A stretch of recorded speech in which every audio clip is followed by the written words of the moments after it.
punctuation on this keyboard. All right. In. We are live. Hi.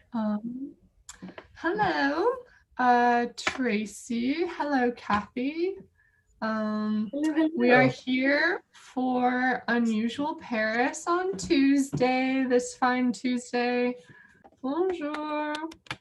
And I have a few surprises for you guys, like fun, weird things that I hope you'll enjoy. We love fun, weird things. Fun, weird things are the best, especially when they're Parisian. They're like funner and weirder because they're Parisian. Yeah. I feel like Paris is just so charming. The unusual things are just super unusual, but you just accept it, you know? Whereas in other places, if it wasn't charming, you'd be like, what? This isn't okay. Angry or whatever. Isn't that funny? That's the best thing about traveling abroad. You're fun and weird. It's just becomes, you know, when you're at home, weird, it just kind of aggravates you, but you tend to just be like, oh, wasn't that just the best thing ever? Wasn't that the most charming thing ever? And especially in Paris.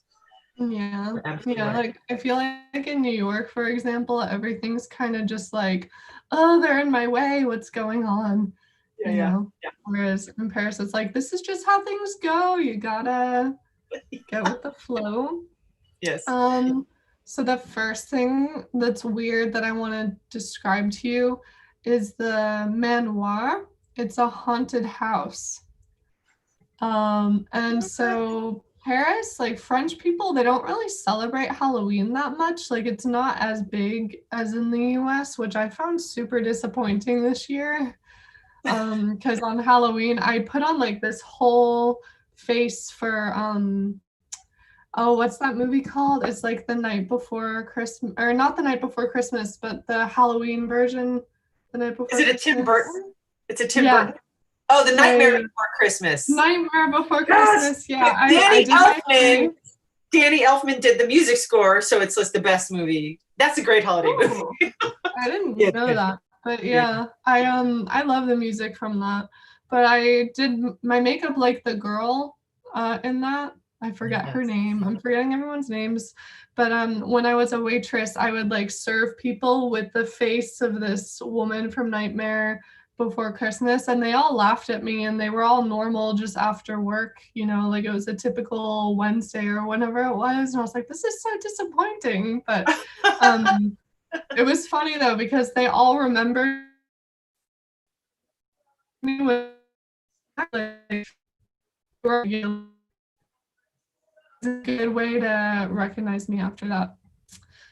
But I remember, do you remember we were talking with Linda and she was saying that she dressed up for Halloween, but she dressed, you know, like disco goddess or something, you know, with gold lame or leopard print, and nobody got it because I guess if you're going to do Halloween here, yes, Sally. Thank you, Kathy. Sally. Thank you. Great character. Also, you were Sally. But remember, she said she dressed up like kind of like ooh, ooh, you know, disco, and nobody got it because I guess if you do Halloween in Paris, you have to be witchy, scary, spooky, monster. But she was just like glamorous or something, and everybody. She said that she received disdain, and they were like, oh, you know, in the typical Parisian way. Nah, not so much. Not feeling this look so much. Yes. Sally. Yes. I want to make sure that I want to make sure you're free. You're doing Frogen Yozert a little bit, so I want to make sure I take this opportunity to go on the Facebook page. And for those of you that are watching and haven't gone to our Facebook page, it's Experience First. And we do all of our videos there. We stream them live, but then you can comment afterward and we try to answer any kind of questions you may have there. So wherever you watch us is okay by us. So who do we have here now? All right, so go ahead. I think you're back. You're unfrozen. Okay, yeah, I'm back. So it's called Le Manoir, and it's 2 floors of like 17 different displays, inspired by some of the French capital's most disturbing legends. I'm getting this from Time Out. And my friend, she went there. It's like 30 euros to go. And it's like during the whole month of October.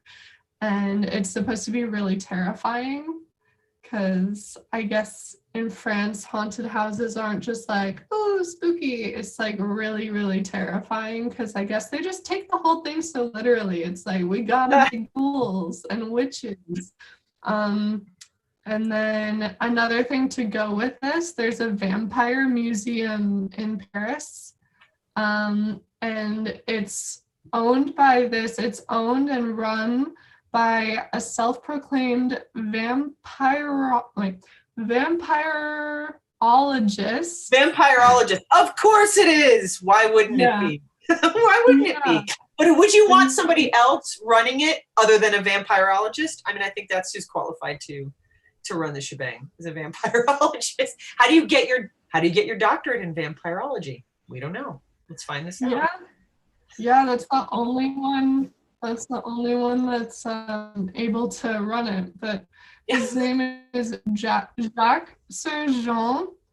Can you type that in? Because I have to. Yeah, I can. Jacques Sergent Vampire Museum. And there's apparently just a bunch of like odd objects and trinkets and like history, Gothic style. There's a mummified cat. There's an anti-vampire protection kit from the 19th century, which honestly, what is that? Is that just like a cross and like garlic? Water 19th century garlic? Yeah, garlic. Is this all the time, or is it only at Halloween? No, this is actually all the time. The haunted house one was only during Halloween, but I'm pretty sure this one's open all the time. Oh my gosh, I want to go immediately. Where? It's let's see, where is it? Did I write that down? I don't think I did. We need to do a tour of this. We need to get Marine to like do a tour of this. Yeah, we need to get her to talk about this, even though I feel like she's just gonna call them crazy or something. She's so in tune with like the spirits or whatever that she's gonna be like, no, that's not real, that's just touristy. But it's so unusual. It's so weird. Like, I'm pretty sure it's like one of the only vampire museums in the world. And I know in New Orleans, like in the US, New Orleans is sort of the vampire capital of the US, but I guess Paris is the vampire capital of France. And I want to say, obviously, like witchy stuff, Winston-Salem, and I'm trying to remember Stephen King, in Maine? Yeah. I want to like, I mean, we should know this, but I mean, I think just vampires can be anywhere at any time, so be careful. Yeah. They know no boundaries, these vampires. I'm actually extremely excited because I totally love the stuff. And my daughter needs to make a special trip out here because she's completely into that kind of stuff too. So like for fun, not like we're into it. Like, I'm not going to reveal the fact, like it's a secret that I'm actually a vampire. I don't want to let anybody know that, but Yeah, right. It's super fun. Also, this is surprising for me because I'm a big Harry Potter fan. I don't know if you've ever gone into Harry Potter, but Nicholas Flamel is like Voldemort, that's his real name. And there's actually a house of Nicholas Flamel in Paris, but it's an actual like historic figure. He was an alchemist, and he the house is on 51 Rue de Montmorency. What is it? Montmorency? Is it 51. Like the cherry? Montmorency? Not that I know of. I don't actually know the word cherry.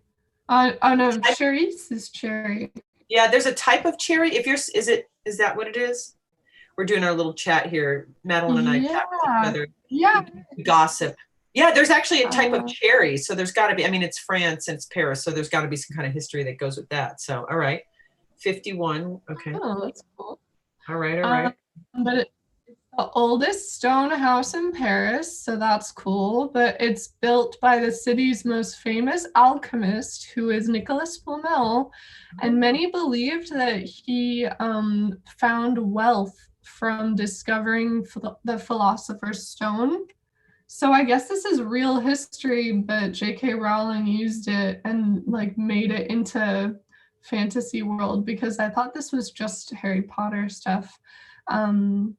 But he worked most of his life as a bookseller, and many people like use his name with I guess transforming objects into like gold, you know. Oh, yeah. It's some sort of legend that he's associated with. So I thought that was really cool. I was like, Nicholas Flamel is real? No way. Isn't that funny? When you go to, you go to a city that's so old and so historical, you find out things about people. You're like, wait, this person actually existed? This is a real person. Because it's not that you, it's just nothing that really occurs to you necessarily. I mean, you know, it's incredible. Everything you can, and what's really nice is when you walk the streets here in Paris, the street signs have, you know, they have the names Rue something or other, and it'll tell you about the person it's named after. So I think that's incredibly amazing. I love that about Paris.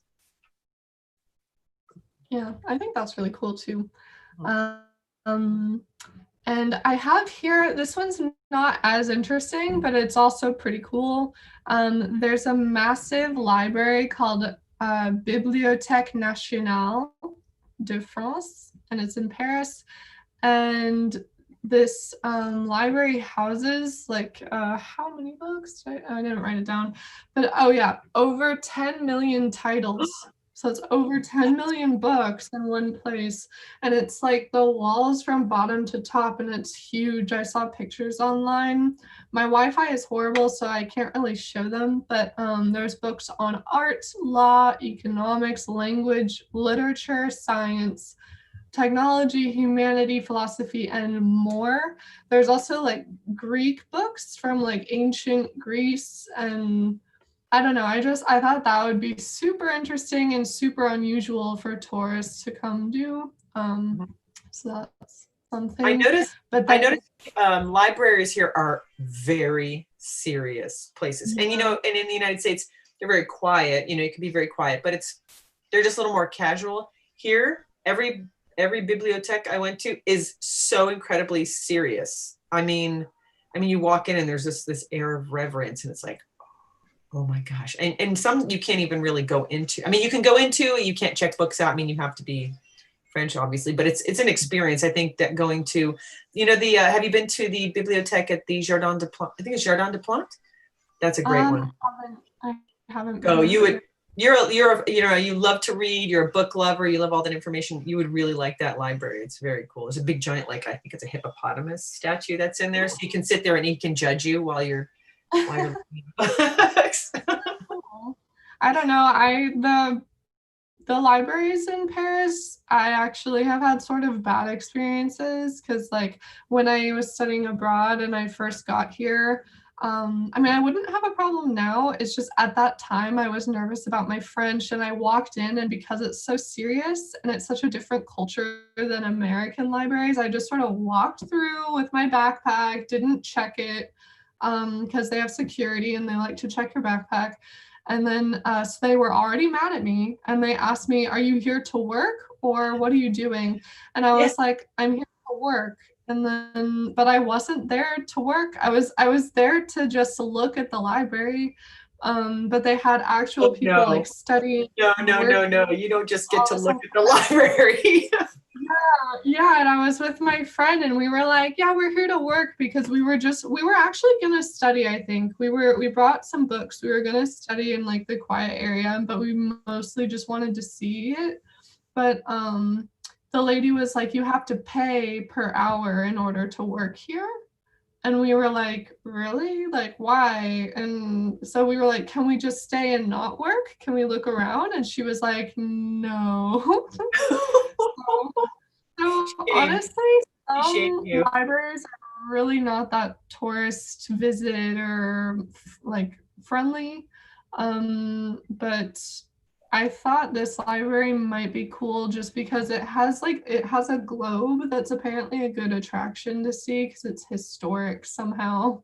I didn't know why, but it's just like nice to see. Sometimes they'll have a security gate, and if you don't go through, you can still see it from outside. You just don't pass security and you don't bother the people studying. But it's still worth seeing. It's in the center of Paris, so you're not gonna miss anything if you just walk on in. But yeah, right. it's a totally different. If you get kicked out, if you get kicked out, you can go somewhere else. Yeah. Yeah, like essentially I got kicked out of that library, and that's like that is so rock and roll, Madeleine. Woo! Get kicked out of the library. Yeah, I mean, rebel. Gotten kicked out ever, so I just never went back into a library again. That's a good way to go about it. I quit reading. I don't read anymore. I don't forget it. Readings for squares. You're a square, Madeleine. I mean, I do go to other like bookstores, but I've been downloading a lot of PDFs recently. I found that's a good way to go. Yes, that's actually really good. And you can tell a lot about a culture by that type of thing. I love that you can walk, along the Seine, and they have those, the stalls that they sell, little art pieces and tchotchke stuff, but they have books. I mean, you can just buy books from these little tiny green, the green louvered bookstores on the river. It's amazing. It's a big old round of applause. Bucanistas, is that what it is? Or Bucanists?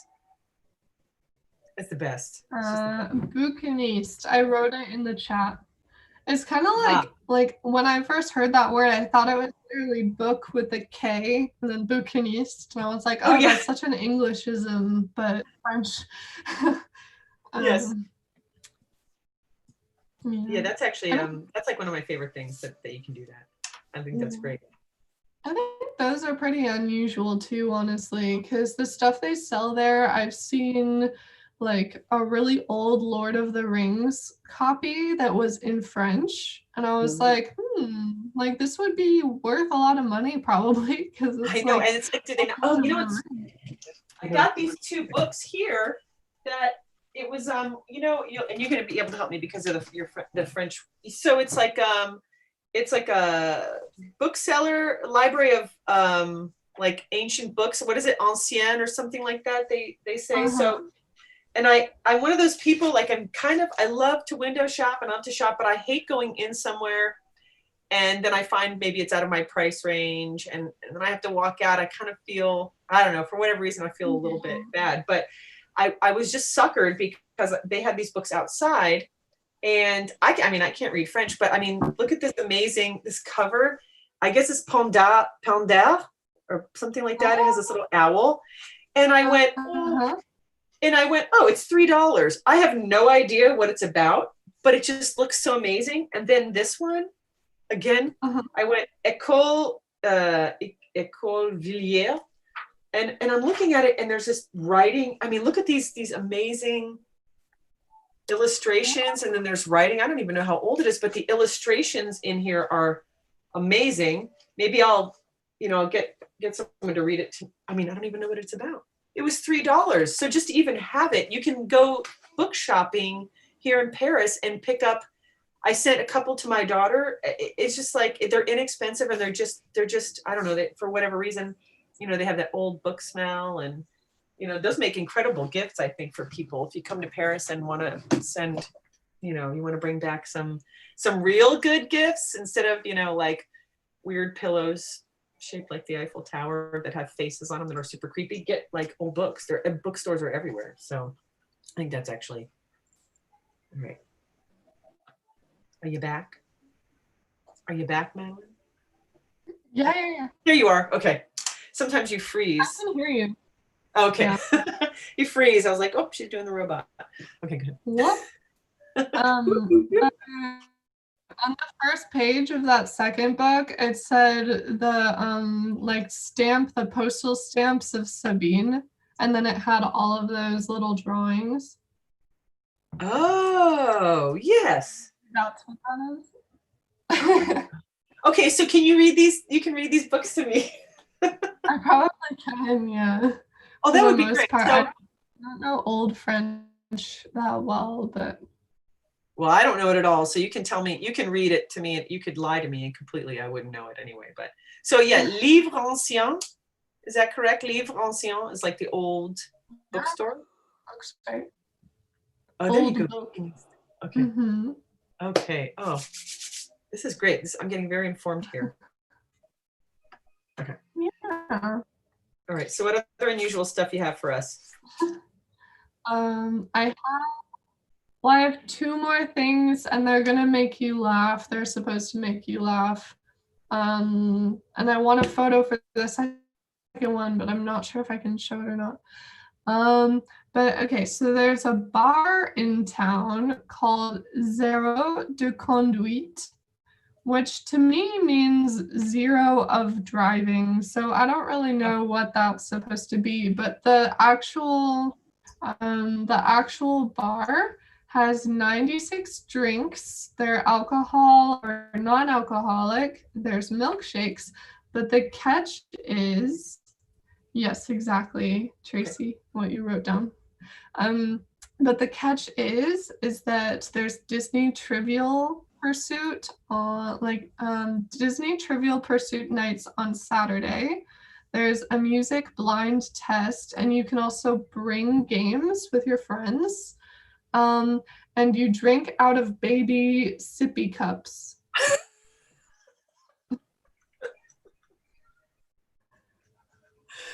Oh, that's good. Oh, that's just imagine that adult drinking out of little sippy cups. I've never been, but I want to go. That's a great place for a date. You're trying to be all sexy, and you're just like, ah. Oh, that's great. All right, that's on the list of things to do. Yeah, that's pretty funny. Sippy cups. Hmm.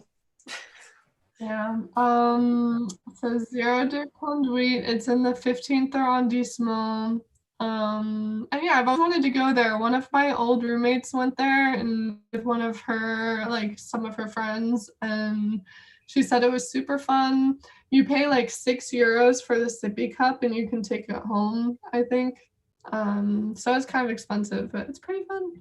And then for the really funny, weird one, you've probably seen this before. It's in the Marais. It's a bakery called Le Gay Choc. Have you heard of this? No. No? Okay. It's a bakery that was made by Richard Le Gay in 2001. And the whole bakery has like bread in the shape of like how do I say this like not inappropriately, I guess. Like eat like phallic shapes. So in français, eat le bit. I can try to. So in French. Yes, I'm gonna try to show you a photo. Oh, this is gonna be good. All right, salacious. Oh, look at that. It's like a, yeah. Oh. Magic is magique.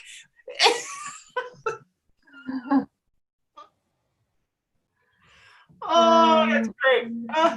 It was complete with sesame and poppy seeds. Oh. Yeah. Oh God, I love Paris. Where's the feminist bakery? Where's Boulangerie Féminine? Jenny Conway just said, wow, what did I just log on to? The best one. The best. Yeah. But that's the les beats. Yeah.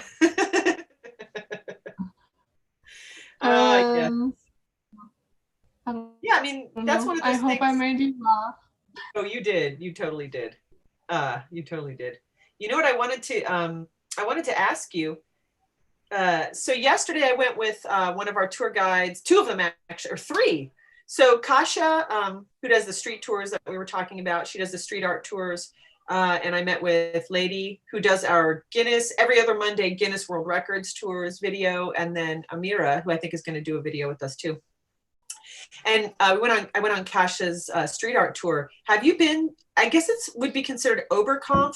It's it's like near Belleville and Ménilmontant. That area is it is amazing. It's a hot area. It has incredible street art.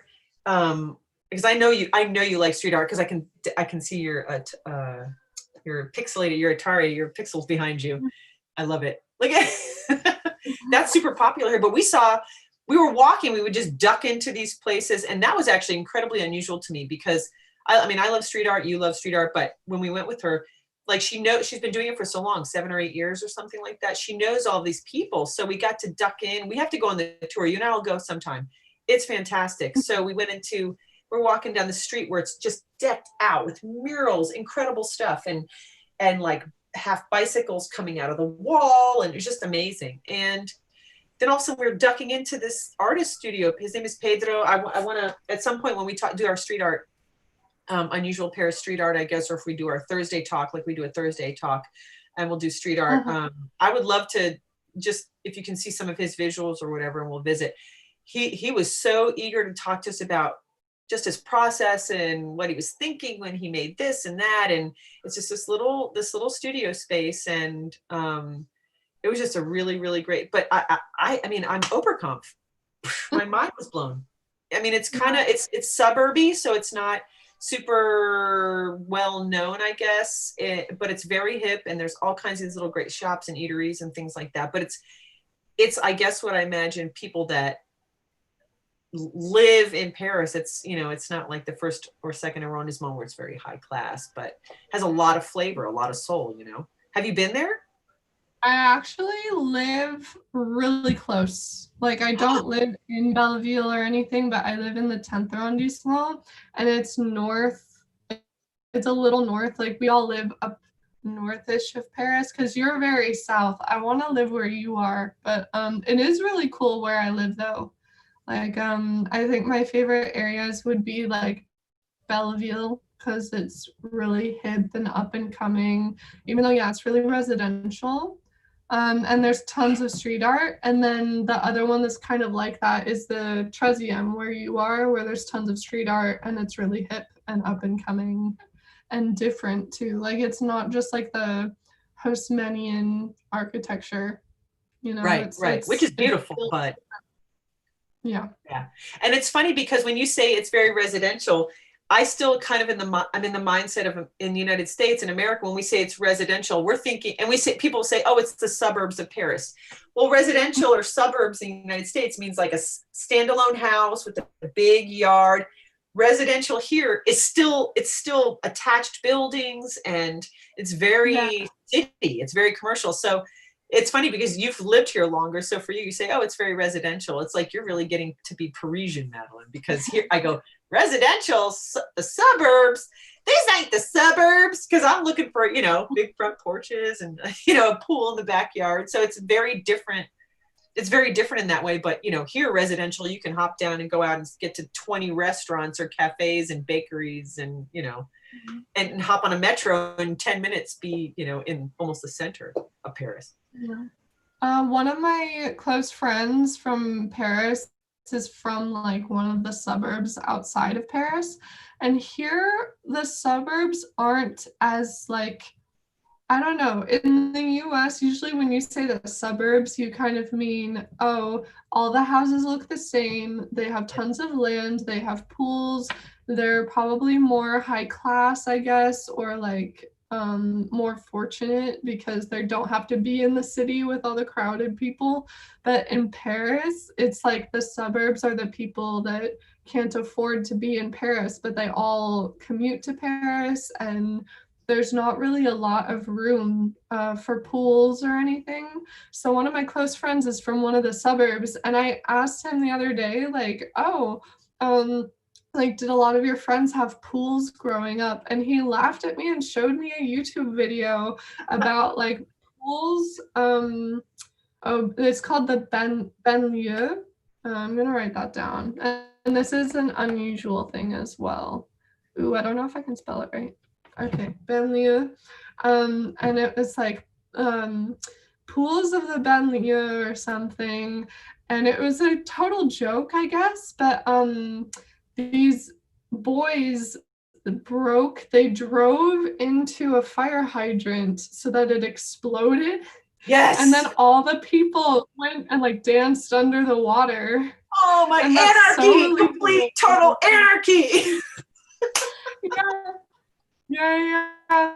They were dancing under the water, and like apparently it's so much water shooting up that the whole building that was near it was totally damaged for like a few floors high. But that was just the joke. It was like, this is the kind of pool that we have in the banlieue. And yeah, because in America there's much more space.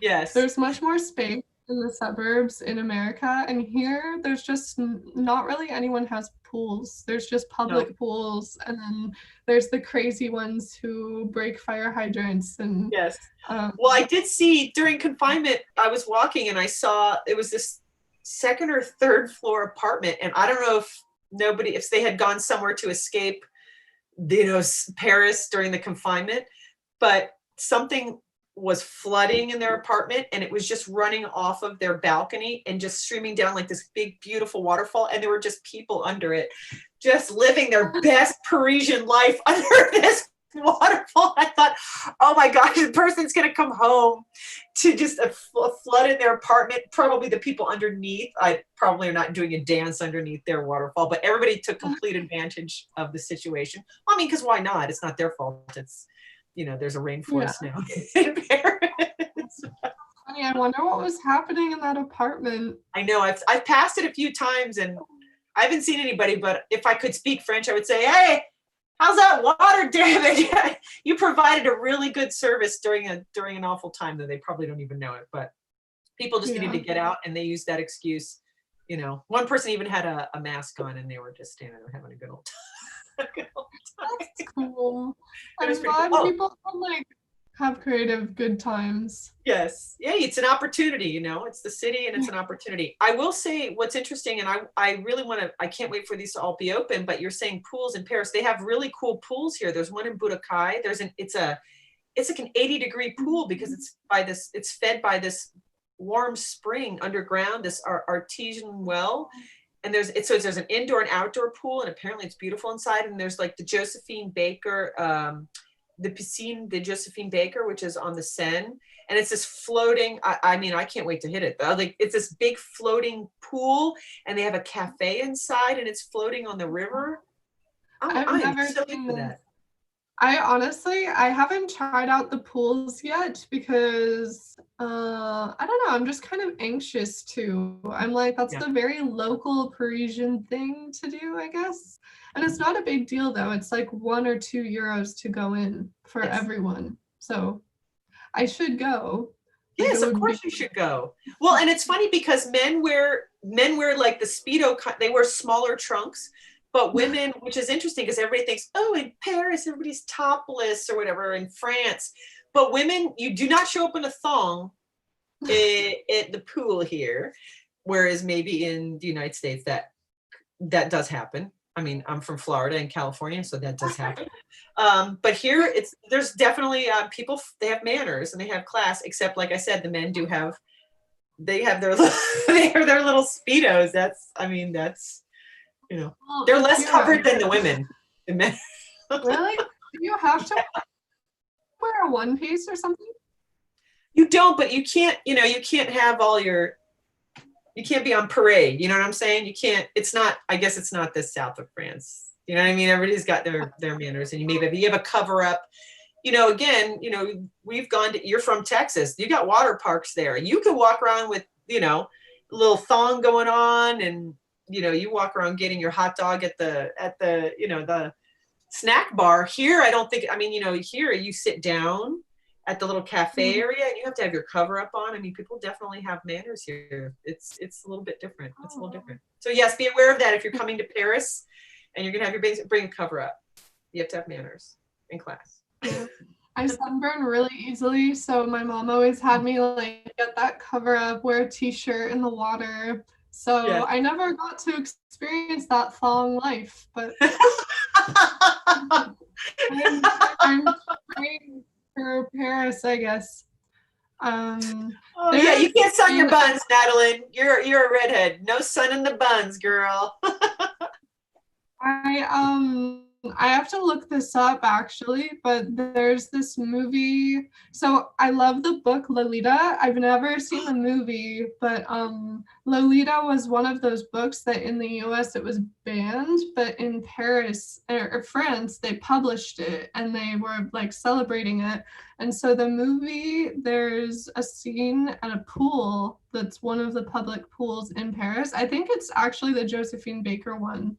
Let me see. Yeah, you know why they don't ban that here? You ever heard of Serge Gainsbourg? Look that man up. Yes, I have heard of him. He's sort of like this icon, but then I was like, oh, I love this music. And then I kind of got a little schooling on him, and I was like, I don't think I like him that much. Not a fan. Not a Serge Gainsbourg fan. I found the picture of the pool, but it doesn't say what it's called. So can you share it? It's let me see. It's like Google Images, so I'm not really sure. I'm not very techie. I don't know. Let me see if I might be able to do it because I know my connection's a bit better. So Lolita pool or piscine pool. Yeah, Lolita Paris pool. Lolita movie Paris pool. Oh golly.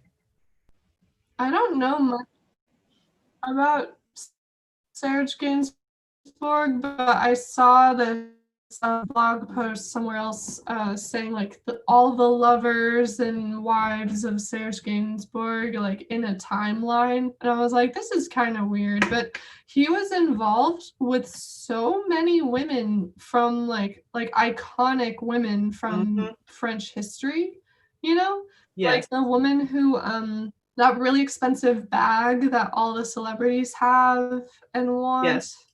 Oh my God. Like Brigitte Bardot for sure. And then the other one I'm trying to think of, the bag. Can you see my screen?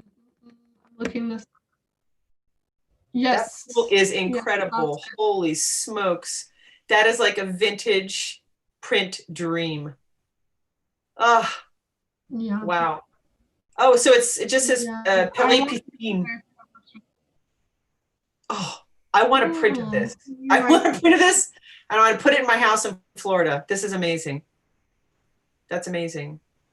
Oh, wow. Ooh, also Kathy helped me. Grace Kelly for the Kelly bag, and then Jane Birkin for the Birkin bag. And I was talking about the Birkin knows bag, everything. Yeah, she does. She's very into fashion. Oh my gosh, yeah, the Birkin bag. Oh, yeah. I'm like, ooh, can I make 2 mortgage payments on my home or buy a Birkin bag? Let's see. I'm pretty sure there's more than 2 mortgage payments. I think it's like, I don't know how much. I bought low, so, you know. What? MAs? 16,000? Oh. Honestly, I was thinking more. I was thinking like 40,000 to 200,000 for a bag. Oh. That's okay. That's okay. So that's a lot. That's a lot of mortgage payments. And go to Canal Street in New York City and get a knockoff. Yeah. Oh my gosh, give me a break. Or yeah, I go to the relay box and people leave their bags outside of the relay box all the time, and I just go in there. I mean, it's not a Birkin, but you know. Girl, if I showed you what I got at the relay box during confinement, You want to talk about unusual Paris? I got beautiful pieces, very beautiful pieces. We'll do that another time. Relay box? Yes, the green What is boxes. the relay? So the relay boxes, in Paris, you can go to a vintage shop and it's extremely, I mean, it's not as expensive as like a regular boutique, but you go to a vintage shop, which the Marais is full of, and I love the shops, but it's not cheap. I went to buy a skirt there one time, and there's the Kilo shop. Have you ever heard of the Kilo shop? They weigh your clothing, you pay by the kilo. So it can be kind of pricey.